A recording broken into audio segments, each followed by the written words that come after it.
I mean, you've been around basketball a long time. I know when you played, I think you guys had at least one incident. What happens with the players? Are they mad? Or are they just like, come on, dude, let's keep it together? I think it depends on the makeup of your team, honestly. But those are never good situations that you want to encounter. I think that's the biggest thing that coaches stress. I know when I was playing, when Coach Longkruger, even now with Kevin, they always talk about like make smart decisions, do the right thing, be cognizant of your surroundings and who you're around when you're out in public.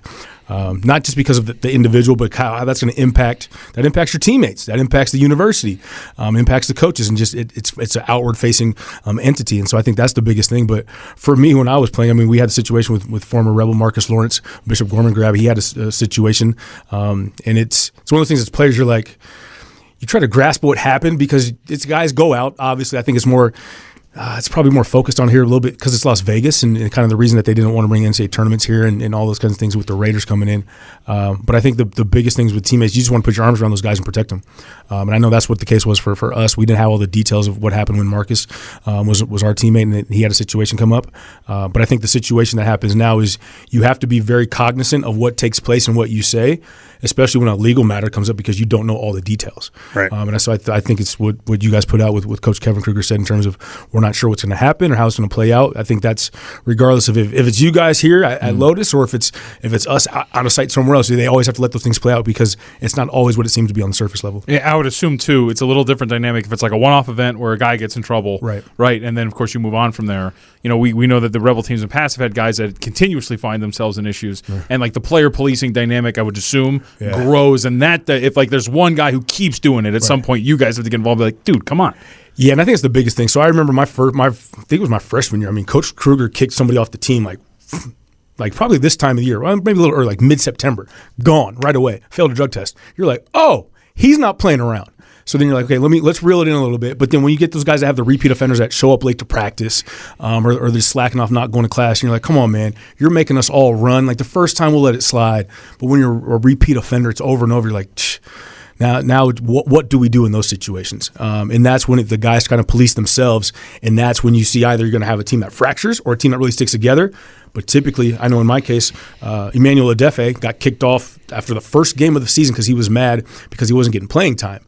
And we came back and beat Montana in that first game. We were down and came back and won. And coach was like, "What do you guys want to do?" And we're like, dude, we like the guy, but we don't want that headache, right? And I think it's one kind of situation like nobody's bigger than the program, nobody's bigger than the team. Not saying that's what's going to go on right now, but I know it's those guys, it's us in the trenches, and that's where you want to make sure that if you're either with us or you're against us, and those extra distractions away from the court is what can be the downfall of a team ultimately. All right. Good news. We're part of the radio team, but people want to watch on TV as well. You can turn down the TV sound, except when I'm on. Don't turn it down when John. When Steve's on. You turn it down.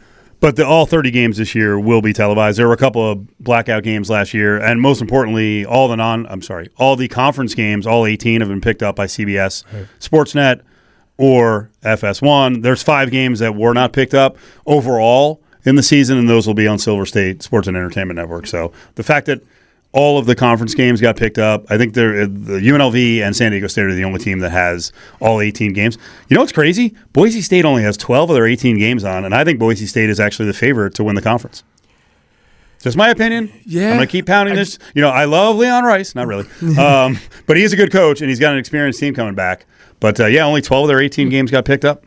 I think that just goes to show about the product that they put on the court. I mean, it's just in those brands. I mean, UNLV and San Diego State, especially what San Diego State did this past year. But with UNLV, I think those are games that you want to see. I know back in my day, we had the Mountain West Network, and that wasn't much of nothing. And so you might have seen a game here or there. But the fact that they're getting this many games picked up and going to be on FS1 or CBS Sports, I mean, that's huge. Not just for these guys to get exposure, for their families to be able to see them, especially with so many guys that we have that are from, east of the Rockies? But then in terms of recruiting, that's a big thing as well, to have visibility. So these kids that you are recruiting that are outside of this local area can be able to see these guys play and know that they can have an opportunity to be those guys one day.